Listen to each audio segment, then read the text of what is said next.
পৃথিবীতে পাপ করার অনেক মাধ্যম আছে, কিন্তু জিনা করার মতো এত মাধ্যমে মানুষ কোনো পাপ করতে পারে না। সুদ একটা পাপ, মহাপাপ, কিন্তু বিশ্বনবী সাল্লাল্লাহু আলাইহি ওয়াসাল্লাম বলেছেন, যারা সুদ খায়, সুদ দেয় এবং যারা সুদ লেখে তারাই হলো পাপী। তাহলে একটা মানুষ সুদ খায়, একটা পাপ করতে পারে। পৃথিবীতে মদ খাওয়া মহাপাপ, কিন্তু মানুষ মুখ দিয়ে শুধু মদ পান করতে পারে। কিন্তু জিনা এমন একটা পাপ যা মানুষ চোখ দিয়ে করে, কান দিয়ে করে, হাত দিয়ে করে, পা দিয়ে করে, অন্তর দিয়ে করে, সমস্ত অঙ্গ প্রত্যঙ্গ ব্যবহার করেই মানুষ এই জিনা করে। এই জন্য এই জিনার শাস্তি বড়ই ভয়াবহ। পৃথিবীতে যেমন ভয়াবহ, রব্বুল আলামিনের কাছেও এই জিনার শাস্তি অনেক অনেক বেশি ভয়াবহ। এজন্য রব্বুল আলামিন বলেন, ওয়ালা তাকরাবুজ জিনা ইন্নাহু কানা ফাহিশাতাও ওয়া সাআ সাবিলা। তোমরা জিনার পাশেও যেও না। ওয়া সাআ সাবিলা, এটা হলো অশ্লীল ও নিকৃষ্ট পথ। বুঝলাম না, জিনার পাশে যেতেও নিষেধ করলেন রব্বুল আলামিন, কারণ কি? এক নম্বর হলো, আপনি যদি জিনার পাশে যান, জিনা হবেই, যে কোনো ভাবে হবে। চোখের জিনা হয়ে যেতে পারে, হাতের জিনা হয়ে যেতে পারে, পায়ের জিনা হয়ে যেতে পারে, কোনো উপায় নেই জিনা থেকে বাঁচার। এই জন্য আপনি জিনার পাশেও যাবেন না। জিনা কি? জিনা হলে এমন একটি মাধ্যম, যে মাধ্যমে গেলে আপনার নিজের স্ত্রী ছাড়া অন্য কোনো মহিলার কাছে আপনি আগমন করলেন, একাকী, যার সাথে আপনার বিবাহ বৈধ, এমন মহিলার কাছে যদি আপনি নির্জনে যান, একাকী যান, তাহলে জিনার সম্ভাবনা আছে। আপনার মোবাইলে ব্লু ফিল্ম আছে, নেকেড ছবি আছে, আপনি যদি ওই মোবাইলের কাছে যান, তাহলে আপনার অবৈধ কোনো কিছু হয়ে যাওয়ার সম্ভাবনা আছে। চোখের জিনা, হাতের জিনা হয়ে যাওয়ার সম্ভাবনা আছে। রব্বুল আলামিন এই জন্য কোরআনুল কারিমে এক কথাই বলে দিলেন, ওয়ালা তাকরাবুজ জিনা ইন্নাহু কানা ফাহিশাতাও ওয়া সাআ সাবিলা। তোমরা জিনার পাশেও যেও না, এটা হলো অশ্লীল ও নিকৃষ্ট কাজ। এটা হলো অশ্লীল নিকৃষ্ট কাজ। রব্বুল আলামিন সূরাতুল ফুরকানের ভিতরে বললেন, ওয়াল্লাযীনা লা ইয়াদউনা মা'আল্লাহি ইলাহান আখার। আর রহমানের বান্দা হলো তারাই যারা তাদের রবের সাথে অন্য কাউকে আহ্বান করে না, যারা তাদের রবকে ছাড়া অন্য কাউকে ডাকে না। ওয়ালা ইয়াকতুলুনা আন-নাফসাল্লাতী হারামাল্লাহু ইল্লা বিল হক। আর শরীয়ত সম্মত কারণ ছাড়া কাউকে হত্যা করে না। ওয়ালা ইয়াসনুন, আর জিনা করে না। রব্বুল আলামিন বলেন, তারাই হলো রহমানের বান্দা যারা আল্লাহ ছাড়া অন্য কাউকে ডাকে না, রব্বুল আলামিনের সাথে শিরিক করে না, বিনা কারণে কাউকে ক্রসফায়ার দেয় না, হত্যা করে না, এবং তার যারা জিনা করে না, ওয়ামাই ইয়াফআল যালিকা, যদি কেউ এই কাজগুলো করে, ইয়ালকা আসামা, তাহলে তার শাস্তি ভোগ করতে হবে। তাহলে এই তিনটা কাজ যদি কেউ না করে, তাহলে সে হলো রহমতের বান্দা, রহমানের বান্দা। বলেই রব্বুল আলামিন কথাটাকে ঘুরিয়ে দিয়ে বললেন, যদি কেউ এটা করে তাহলে তার শাস্তি ভোগ করতে হবে। কিন্তু এখানে থেমে গেলেন না। রব্বুল আলামিন বললেন, ইউদাআফ লাহুল আযাব ইয়াওমাল কিয়ামাহ।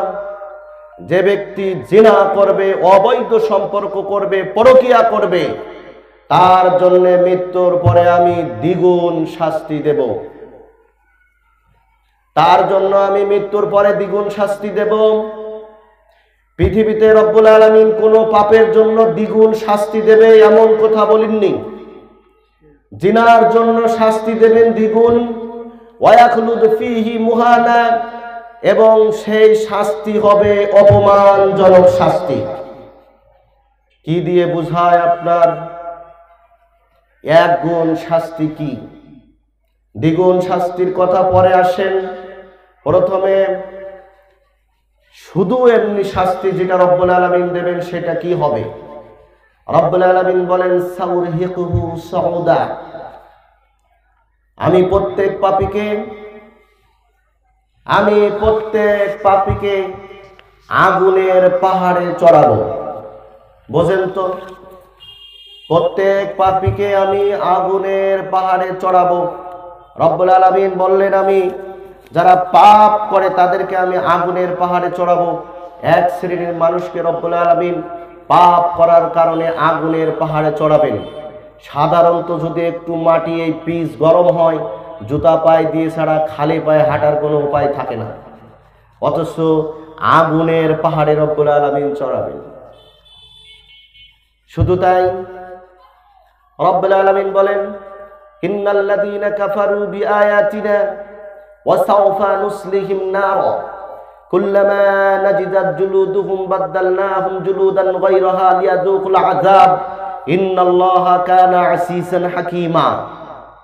ইন্নাল্লাযীনা কাফারু বিআয়াতিনা, যারা আমার আয়াতসমূহকে অস্বীকার করেছে, জীবনে মানতে অস্বীকার করেছে, সাওফা নুসলিহিম নার, আমি তাদেরকে আগুনের ভিতরে নিক্ষেপ করব। কুল্লামা নাজিজাত জুলুদুহুম, যখনই তাদেরকে আমি আগুনের ভিতরে নিক্ষেপ করব, তখনই তাদের শরীরের সমস্ত চামড়া পুড়ে ছারখার হয়ে যাবে। বাদদালনাহুম জুলুদান গায়রাহা লিয়াযুকুল আযাব, সাথে সাথে আমি আবার নতুন চামড়ার ব্যবস্থা করে দেব। লিয়াযুকুল আযাব, যেন তার শাস্তি কোনো রকম কমতি না হয়। এমনটি না হয় যে একবার চামড়া পুড়ে ছারখার হয়ে গেছে, এখন আর শরীরে চামড়া নেই, আধা ঘন্টা, 1 ঘন্টা, 2 ঘন্টা আগুন তার তাপ দেওয়া বন্ধ হয়ে থাকলো, আবার 2 ঘন্টা পরে চামড়া লাগিয়ে দেওয়া হলো, আবার তার আগুনে পোড়ানো শুরু হবে, এমনটি নয়। রব্বুল আলামিন বলেন জুলুদান গায়রাহা বাদদালনাহুম জুলুদান গায়রাহা লিয়াযুকুল আযাব, চামড়া পুড়ে ছারখার হয়ে যাওয়ার সাথে সাথে আমি তাদেরকে আবার চামড়া লাগিয়ে দেব, যাতে শাস্তি কোনো রকম কমতি না হয়। সম্মানিত মুসল্লিয়ান ইকরাম, সম্মানিত উপস্থিতি, কি করে বুঝায় আপনার জিনা কত বড় অপরাধ? রব্বুল আলামিন বললেন ইউদাআফ লাহুল আযাব ইয়াউমাল কিয়ামা, কিয়ামতের দিন যারা জিনার সাথে সম্পৃক্ত, অবৈধ কাজের সাথে যারা সম্পৃক্ত, পরকীয়ার সাথে যারা সম্পৃক্ত, মোবাইলে যারা অন্যের স্ত্রীর সাথে সম্পর্ক করে, রব্বুল আলামিন বলেন তাদের আযাব হবে দ্বিগুণ। 1 গুণ আযাব যদি এটা হয়, চামড়া পুড়ে যাওয়ার সাথে সাথে আবার চামড়া এসে লেগে যায়, 1 গুণ আযাব যদি এটা হয়, আগুনের পাহাড়ের পরে যদি আপনাকে উঠানো হয়, তাহলে দ্বিগুণ আযাব কেমন হবে একবার আপনি চিন্তা করে দেখুন তো, দ্বিগুণ আযাব কেমন হবে। শুধু তাই, আনাস রাদিয়াল্লাহু আনহু বলেন قال رسول الله صلى الله عليه وسلم, রাসূল সাল্লাল্লাহু আলাইহি ওয়াসাল্লাম বলেছেন ইউতি বিআনআমি আহলিদ দুনিয়া মিন আহলিন নার ইয়াউমাল কিয়ামা, কিয়ামতের দিন দুনিয়ার সর্বাধিক সম্পদশালী ব্যক্তিকে জাহান্নামীদের মধ্য থেকে, দুনিয়ার সর্বাধিক সম্পদশালী ব্যক্তিকে জাহান্নামের ফাইসবাগু ফিন নারিস সিবগা, জাহান্নামের ভিতরে ঢুকিয়েই সাথে সাথে বাইর করা হবে। সুম্মা ইউকাল ইয়া ইবনে আদম, অতঃপর বলা হবে হে ইবনে আদম, হাল রাআইতু খায়রান কত্তু, তুমি কি জীবনে কখনো আরাম আয়েশ করেছিলে নাকি? তোমার জীবনে তুমি কখনো হাল রাআইতু খায়রান কত্তু হাল মাররা বিকা নাঈমুন কত্তু, তুমি কি তোমার জীবনে কখনো আরাম আয়েশ ভোগ করেছিলে নাকি? তোমার জীবনে কখনো তুমি কি সুখ শান্তি ভোগ করেছিলে নাকি? বোঝেন তো, এই পৃথিবীর সবথেকে সম্পদশালী ব্যক্তি, বাড়ি গাড়ি নারী চাকর বাকর, অর্থমন্ত্রী, এমপি, পৃথিবীর যা কিছু আছে জাহান্নামীদের ভিতর থেকে এই পৃথিবীর সর্বাধিক সম্পদশালী ব্যক্তিকে তুলে রব্বুল আলামিন জিজ্ঞাসা করবেন, পৃথিবীতে কি তুমি কোনো শান্তি পেয়েছিলে নাকি? মনে পড়ে? হে ইবনে আদম, তুমি একবার চিন্তা করে দেখো তো, তুমি আরামায়েশ ভোগ করেছিলে? তুমি কি কোনো শান্তি সুখ ভোগ করেছিলে?